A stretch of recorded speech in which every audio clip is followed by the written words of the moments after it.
is the Vintage RPG Podcast, your source for the best in classic and contemporary RPGs. With your hosts, Hambone and Stu.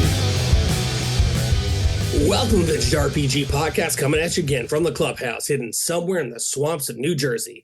I'm John Hambone McGuire, and with me, as always, is the founder and publisher of Unwinnable. There are no rats in his castle, because this is New Jersey, Stu Horvath.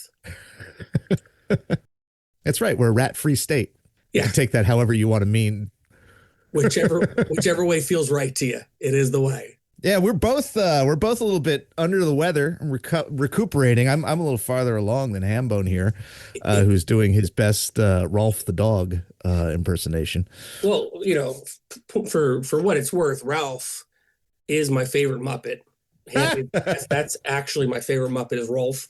But yeah, it's crazy because we obviously missed an episode last week. We do apologize for that, but we kind of crisscrossed in our illness. Like he got sick first, and then at the end, like as he was getting better, I got sick, and then now here we are, and it sounds like I smoked too many Marlboros. Mine was really kind of weird. It was literally the only like cold symptom that I had was a cough. It was like the absolute worst thing to have as somebody who often records audio. Oh yeah. Yeah. And I wasn't stuffy. I didn't have a headache. It was just like, just a hacking cough. Yeah. And honestly, on my end, if you do not hear any coughing during this episode, you can thank Alex. But you know, the odd thing about the ailment, at least on my end, is that I got it after I went to page 3. And also, like some of my other friends got sick too. And I went to the doctor. I started feeling not good several days after I got back. And it's not that it was at page 3 that made me sick. It's just you go to a con, you get con crud sometimes. Yeah. So the doc was like, oh yeah, no COVID, no flu. You just have a cold. And he gave me a bunch of medicine. However, for like the next 5 days after that, I was in hell. It stole my voice. I was hot. I was cold. I had a fever. I was like, man, this is definitely not just con crud. So whatever it was, it kicked your old buddy HB's ass. And that's why I don't have any voice today. But I do want to say a couple things. Firstly, about the con, I had one of the best times I've ever had at a convention, hanging out with my friends, playing games. I ran games after hours, and we had a fucking blast. We went to an arcade. Someone just gave us like a whole pizza for no reason while we were playing the game. We're like rolling dice and say, you guys want a free pizza? And I was all like, yeah. I mean, even if it is Pennsylvania pizza. Listen, we were going to gloss over that fact because the kindness of the moment of I'm playing like, you know, some kind of Dungeons and Dragons-esque game with my friends and someone just hands you a pizza. You know, what did I do to deserve that? I had the world's best cheesesteak, or at least the best cheesesteak in Philadelphia. That was in the Philadelphia area. It was like, I want to say it was in Pottstown. Cheese brought it back, and it was absolutely insane. Shout out a couple of friends of mine, Tiger Wizard, Dark Guy Jay, Solarian Jay, Peter, Justin Severed Books, Justin Soroyce, Levi Combs, Luke Stratton over at Limithron. Made a lot of cool friends there as well. Met Yamil in person, which was amazing. Nice. Got to play in a first edition Dungeons and Dragons game with him. And if you've seen the picture of me tearing up someone's character sheet, I had an epic kill that night, baby. Ooh, that was one of the peak dungeon mastering experiences I've ever had. But we had such a great time there. And shout out to my new friends over at the Arcane Library. Just real great people. But I want to say the real standouts for me are fans. I mean, I had a lot of fans come up and say hi and like chill out for a few minutes and just shoot the breeze. And like, you know, I don't think we ever take it for granted, you and me, but I definitely feel like, you know, outside of the Discord, it becomes more real when you meet someone in person.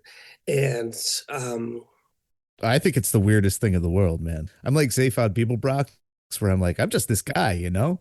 But like in the not arrogant way, where I'm just a guy. Like I don't know why you want to talk to me. I'm just some idiot who feels weird. It feels weird, and sometimes I feel like I'm being weird because I just don't know what to say because it really is humbling, and it means a lot. Like honestly, when I say, "Hey, you keep listening, we'll keep making them, but it's honest to God, it's the truth. Like, it's such a nice thing to hear that anything you do artistically matters.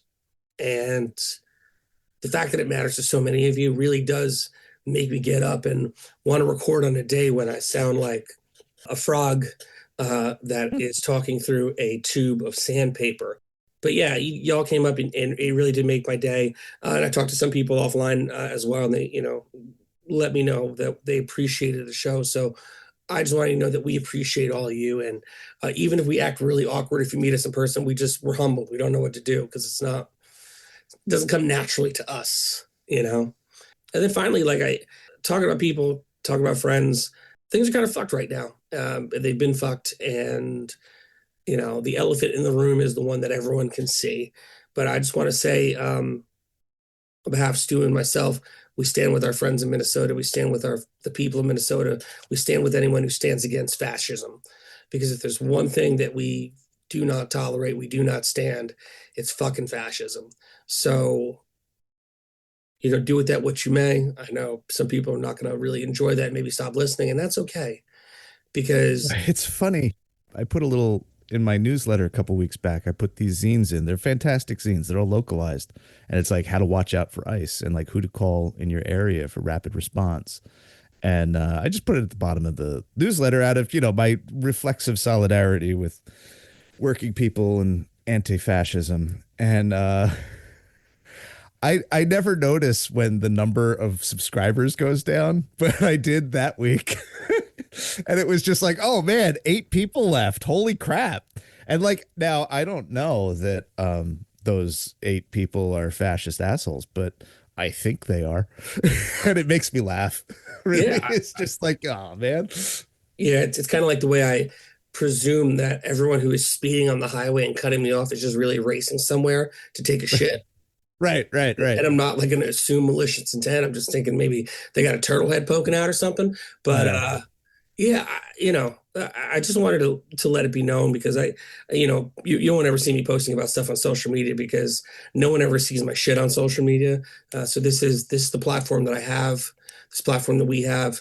These are the people that we talk to week in and week out.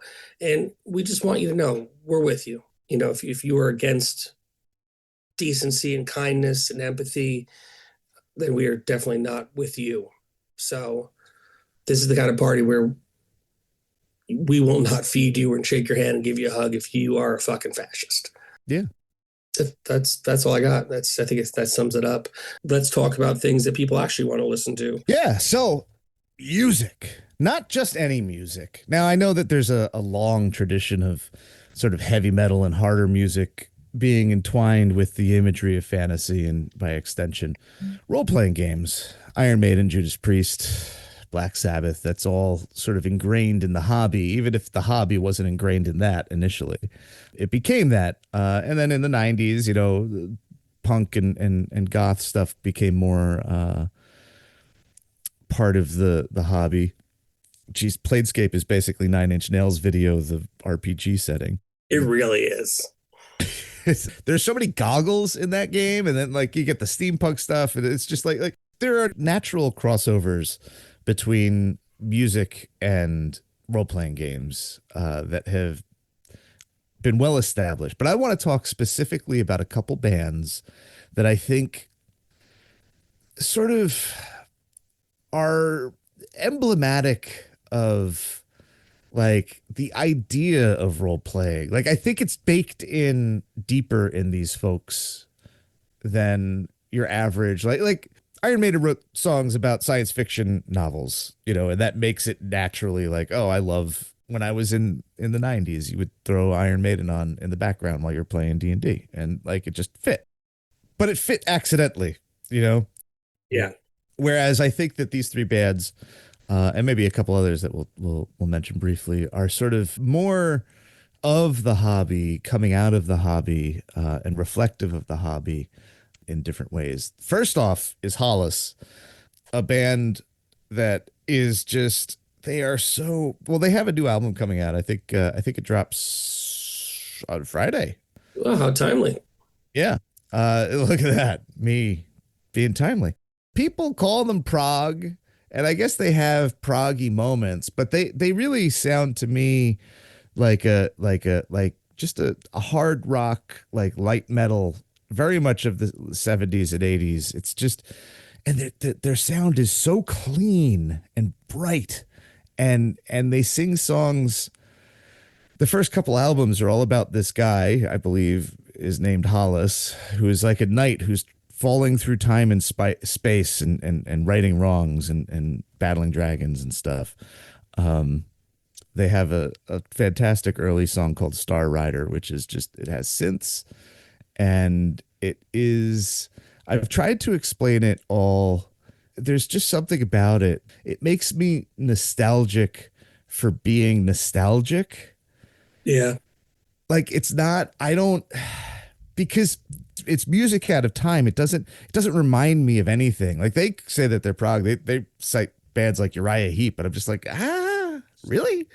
I mean, sure, I guess like you know your music, but like I don't hear that, and I don't hear anything in it. They're just this unique sound. It conjures the feeling. It makes me want to be working on a campaign. It makes me want to be getting to the table. And it's just such a very specific feeling.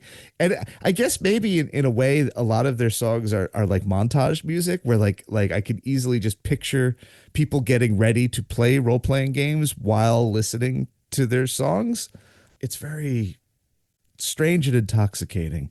But I think that anybody who listens to this podcast will at the very least enjoy Star Rider, and Carry On is another early single that are really just like super bright. And also like the technical prowess of these gentlemen. It's just the drummer was kind enough to invite me to a gig a couple years ago when they played in Brooklyn, and me and Daisy and Ed Coleman, my co-host of the Maiden Voyage podcast, went over to this little tiny, like I think it was an old hotel in Brooklyn. I forget the name of the place. It was supposed to be one place, and then it moved venues, and it was just this tiny place. But the crowd, New York City crowds, historically exude an aura of being unimpressed. They don't. Yeah. They don't dance. Maybe there's a pit, but it's a small pit, and those people are probably from New Jersey.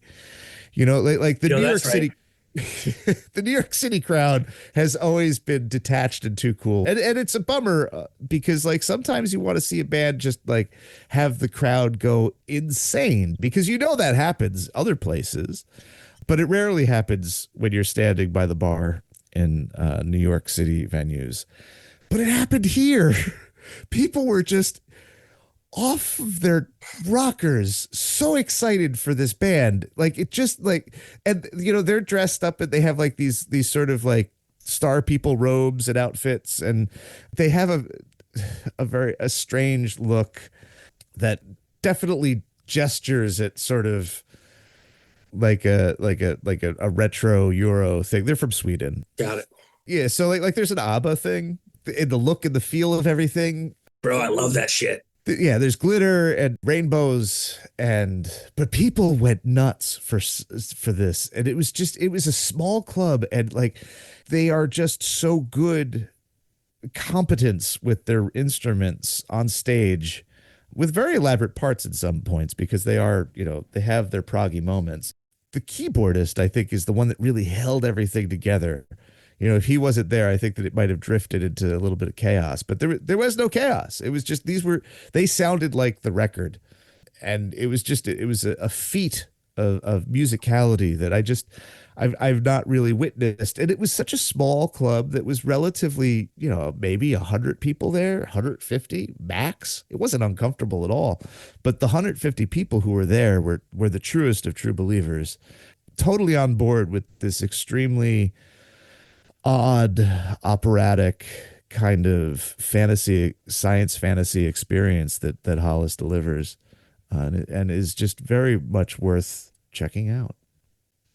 Well, I'll definitely be checking that out because that sounds like you said a bunch of words that or all words that I like ABBA and rainbows. No, I mean, honestly, like that kind of stuff sounds great to me. And you are 1,000% right, which is always kind of the weird thing. Like when you would see a show in the city, under with certain exception, especially in the last like 20 years, everyone's like very cool. But when you go out to the island, everyone is a little more like loose and excited.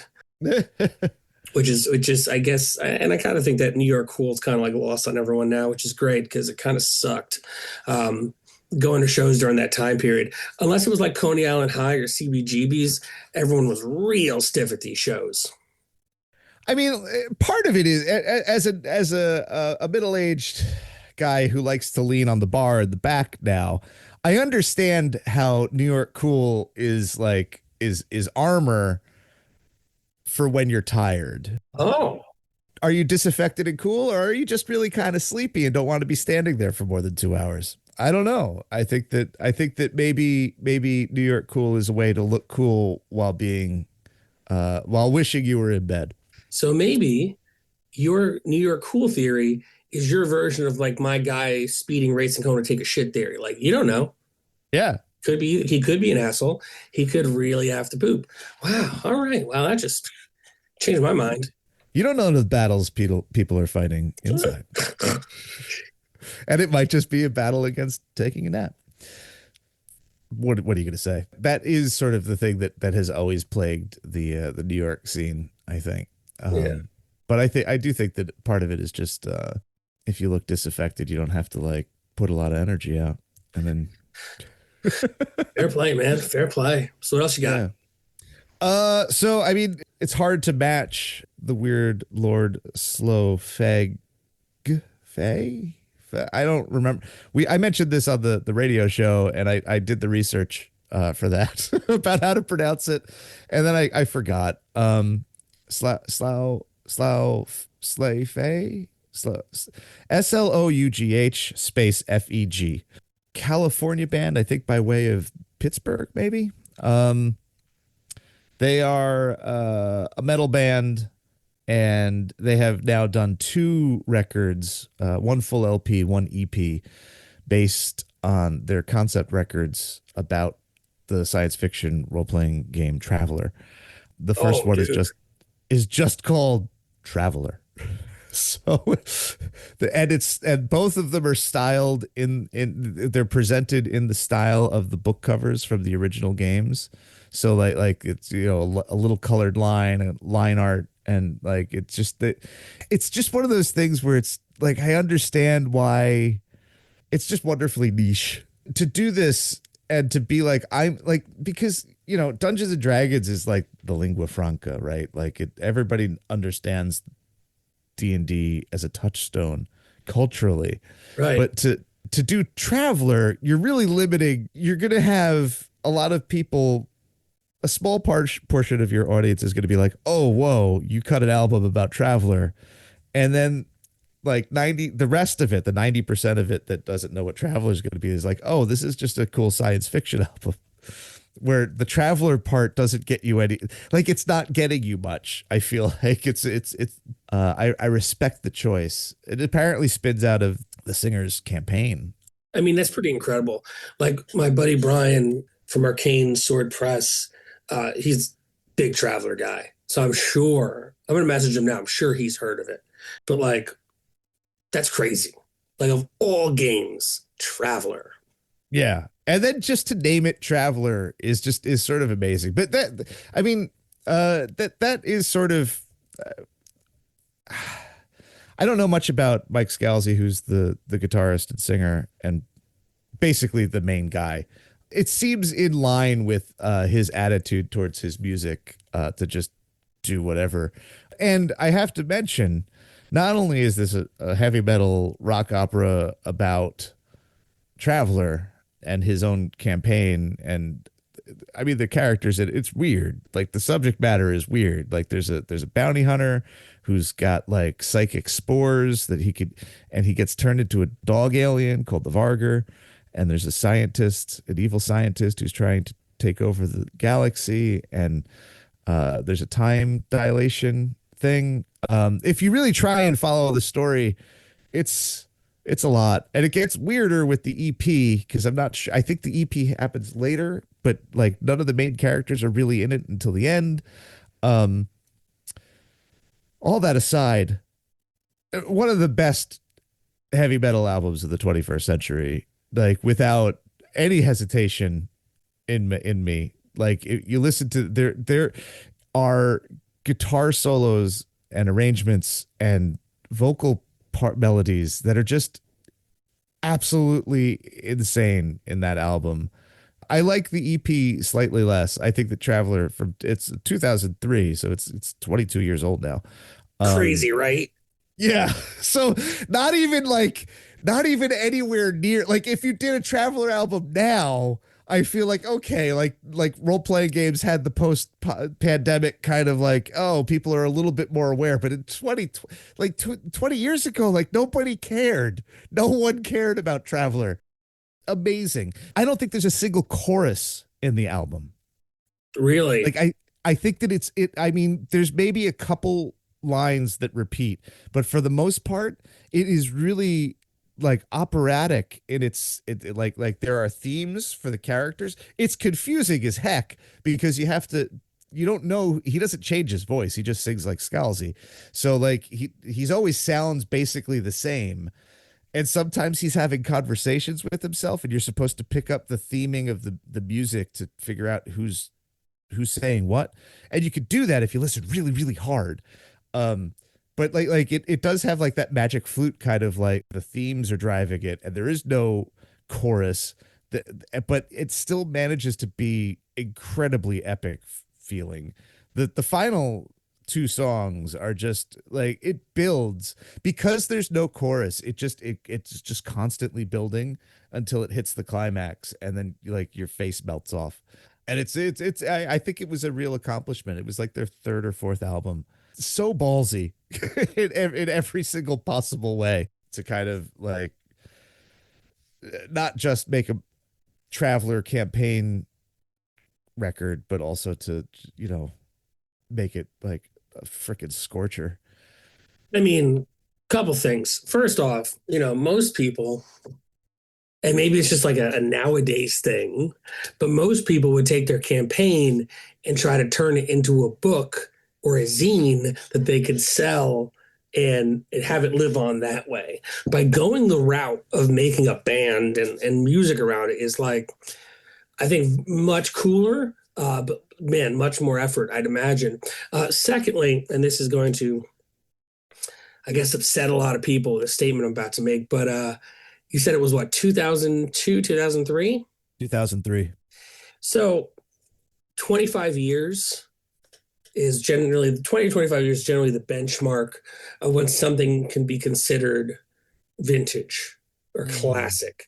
So they are like just on the cusp of being considered classic rock, which I think to me makes the kind of like, especially for the previous band we were talking about, makes it just feel that much more like epic. Because it's like, when you think of classic rock, you think like Maiden, you think like, stuff like that. So like, they're not a new band anymore by any stretch of the imagination, but classic rock, bud. 25 years. You wound me. Sorry. I don't go in for the kill, but I tell you, it's definitely funny when you think about things that you worked on like so many years ago as legitimately classics, not by acclaim, just by numbers of years they've been in existence. Right. Anyway, moving on. So that is music that is like clearly inspired by, directly spinning out of role-playing games.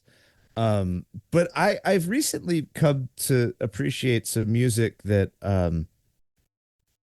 is more oblique in its influence, I think. Couple bands, Shadowland is one of them.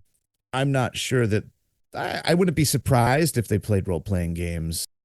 They seem more cut from the same material as like an Iron Maiden, where you're singing about really cool stuff that you've read. When I saw them live, she made a joke about how many people like Michael Moorcock books, and everybody like cheered. I think that that's like a more direct kind of interface with fans of your music than an Iron Maiden would have ever done. Where I feel like Steve Harris is sort of. I don't think that they ever stood up on stage and been like, "Who here loves Dune?" and then start playing, to Tame a Land. Like it's Shadowland was very much a more like we like this stuff, you like this stuff.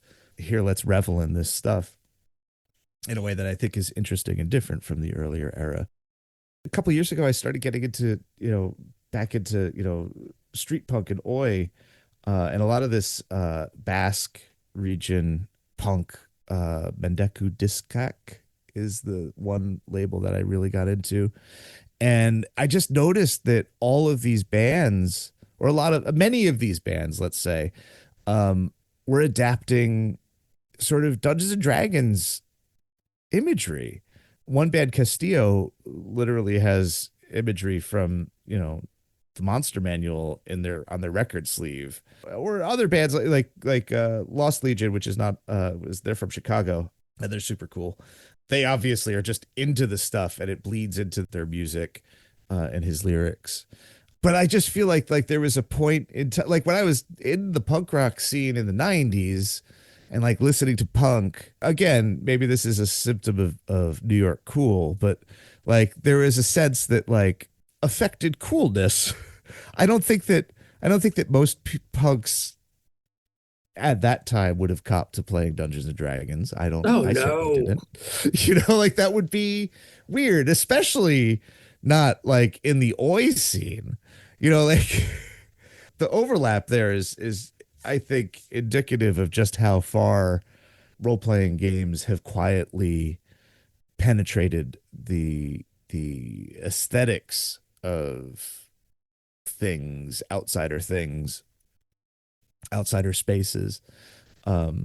Because punk is always outside, and so are role-playing games. So like they're naturally together in some sort of fundamental philosophical way, even if back in the 80s and 90s folks who were trying to be cooler than they were, I guess, maybe by pretending that they weren't into those things, like me. I mean, there was a lot of poise and pose to be made back in the 90s and the early 2000s, It's interesting, too, because, like, there's plenty of goth folks who are pretty openly playing Vampire the Masquerade while also being cool goth people. So, like, that overlap has always been there.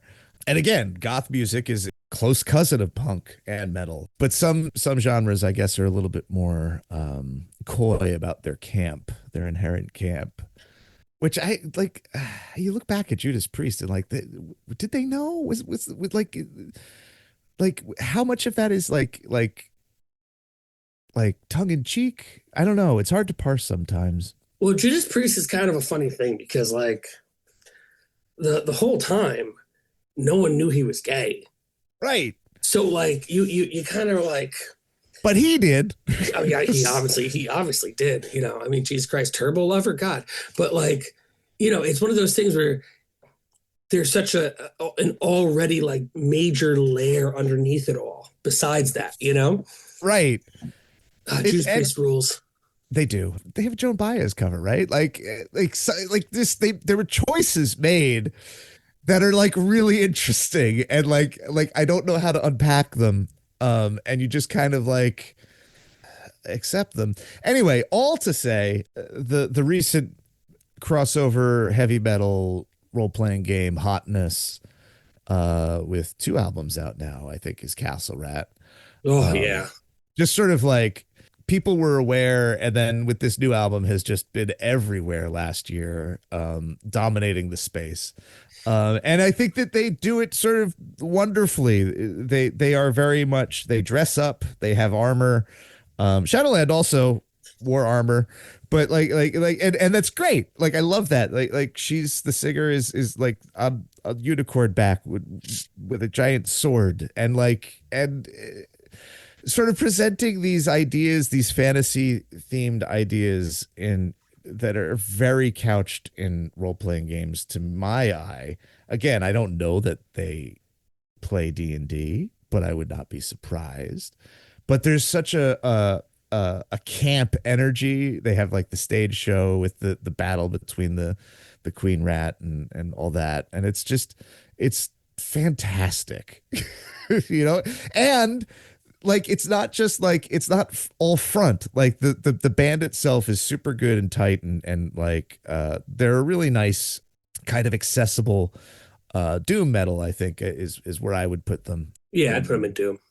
They managed to be sort of a bright sounding doom in a lot of ways, I think. And I think that once you really, if you really embrace fantasy, I think that it imbues you with a brightness that is like, if you like compared to like High on Fire, which is just like he's got fantasy in there, but they're very horror focused. And it makes everything that they do very dark and sludgy. Whereas like there's a sort of a bardic quality to Castle Rat that I think shines through, and I think it comes through their embrace of sort of more traditional fantasy tropes. See, like the thing for me, I'll tell you, the first time I was ever exposed to them, it was an Instagram sponsored ad, right? And I see the Rat Queen, and obviously, you know, we can all be honest about this, is a objectively beautiful woman, and wearing chainmail, wielding a sword. I want to say it was like for the wizard coming out ahead of the bestiary or whatever. And to be very honest, when I first saw it, I thought, oh man, I was like, that looks so fucking cool. I was like, I wonder what kind of like, you know, laundry detergent bullshit they're selling if I click on this link. Because at first, like, you weren't sure. And every commercial now that you see on like the internet and on Instagram and stuff, it's like, it ends up being like, oh no, this is for something completely different. And then I was like, oh, it's a band. Okay. I was like, man, it was like, it's going to be so disappointing when they suck. You know, right? Not even that. I was like, it's going to be so disappointing when I click on this and this is the only thing that sounds or looks like this. Like they just they did this for like a video. And okay. Then I clicked on it and I was like, oh my God, every song is like this. Oh my God, it's a full-blown performance. Oh my God, this is everything I've ever wanted. Because like, you know, I love pro wrestling. I'm not shy about it. The beautiful thing about what I think Castle Rat does is that they fully commit. It is not a bit. When Ryan Pickett is on stage, she's the Rat Queen. And there is a fight to the death on stage.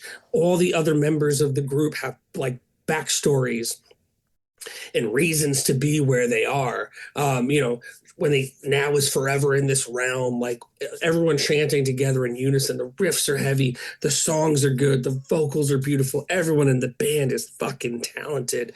And like, and it's a committal to the bit, and really being like, yes, this is Castle Rat. This is like a band that, you know, if we lived in a modern fantasy world where there were electric instruments, this would be, like you said, bardic inspiration. This would be the band you would see in the tavern singing these songs about things that happen in their world and their realm and battles that they fought and like evil wizards and shit.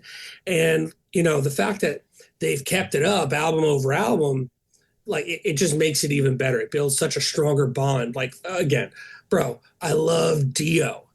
Dio committed to the bit, but not as hard as Castle Rat. And I think that like, I think it's a beautiful thing to see in this modern age of music where the connection with the audience goes so much further than just like, hey, we play these songs. You like them? They mean something to you. That's great. We like playing them. You know, it's like, no, I'm going to read from this tome on stage. I'm going to spit blood.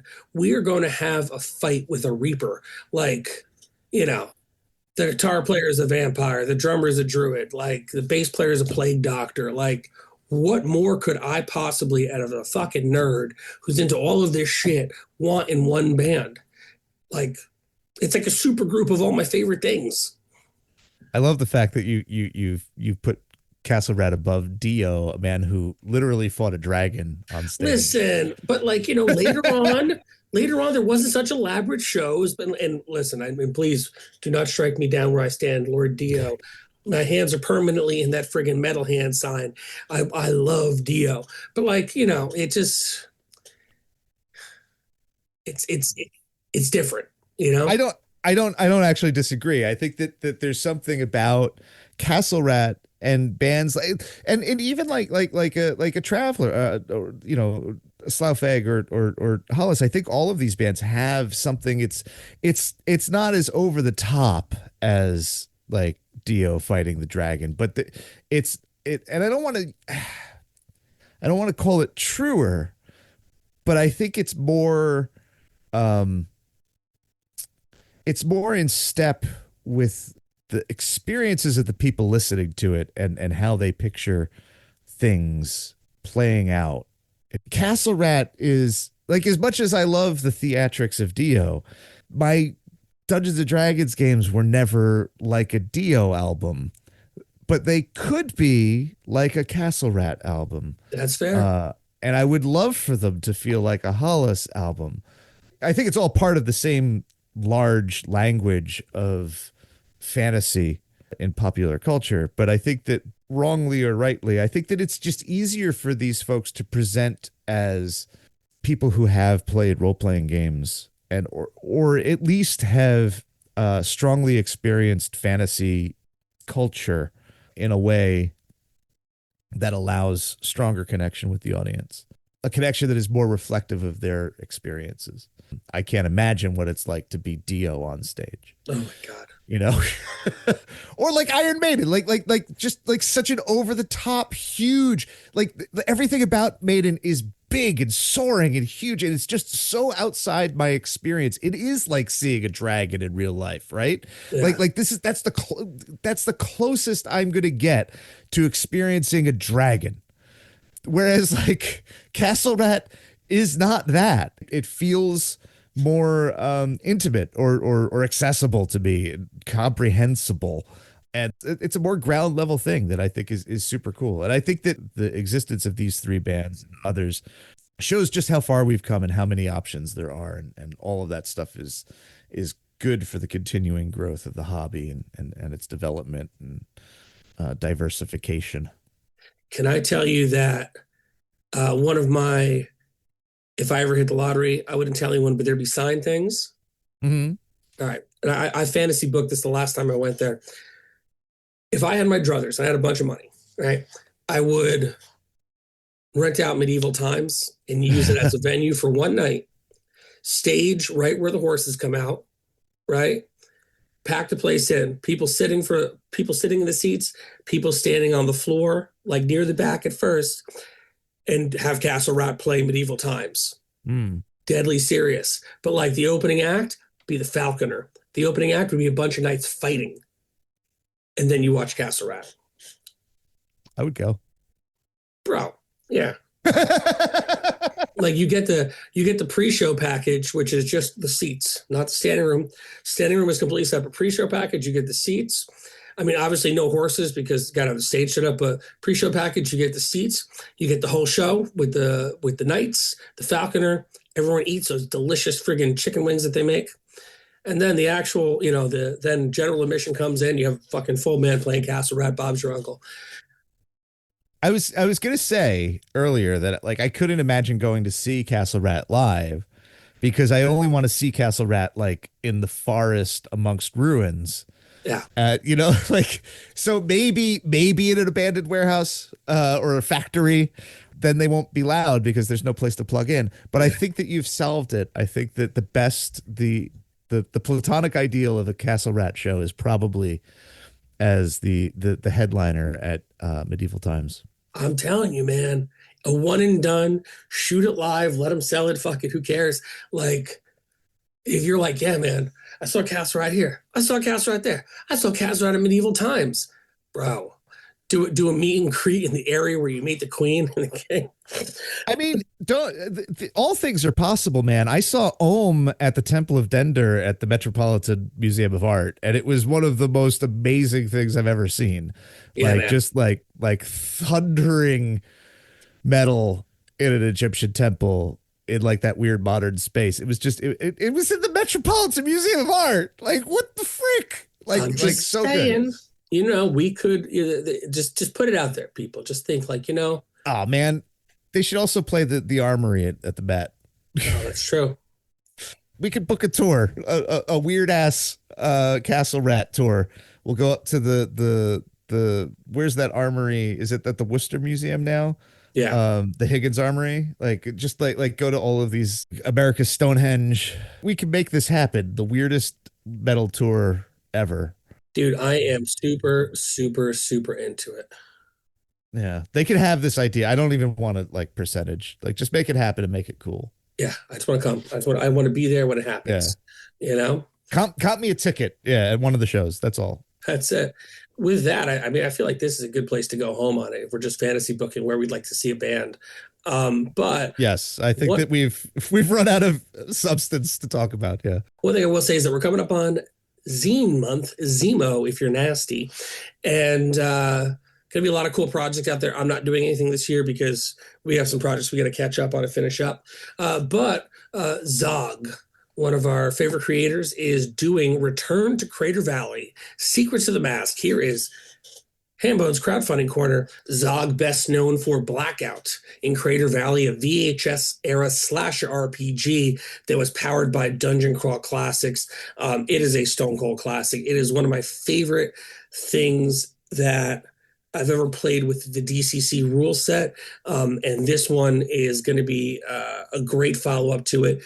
He is going live on February 13th on Kickstarter, and I'm going to tell everyone you got to get notified for when this one goes live, and if you haven't checked out Blackout in Crater Valley, it is definitely worth your time. I think it's only available in PDF. I think Goodman is sold out of it, but like, it's an adventure that's been designed to feel consistent with horror from the 80s and 90s, like A Nightmare on Elm Street, Return of the Living Dead, Sleepaway Camp, Pumpkinhead, Lawnmower Man, and Flatliners even. That's how deep Zog is going on this for Return to Crater Valley, Secrets of the Mask, a 90s slasher RPG.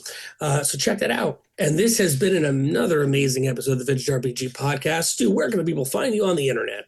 They can find me at vintagerpg.com.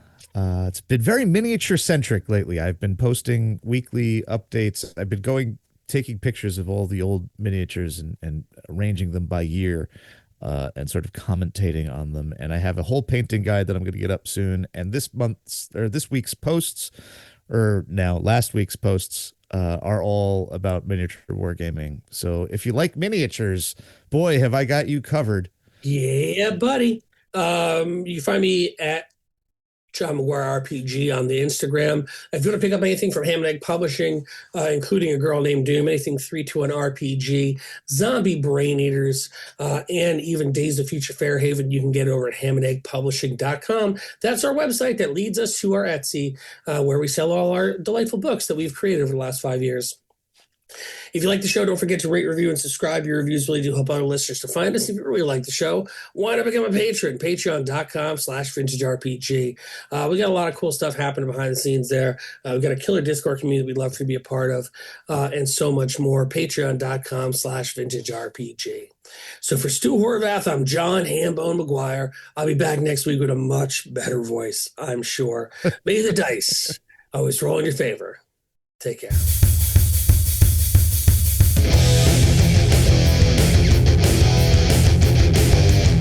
Thanks for listening. The Vintage RPG Podcast is a ham-fisted production.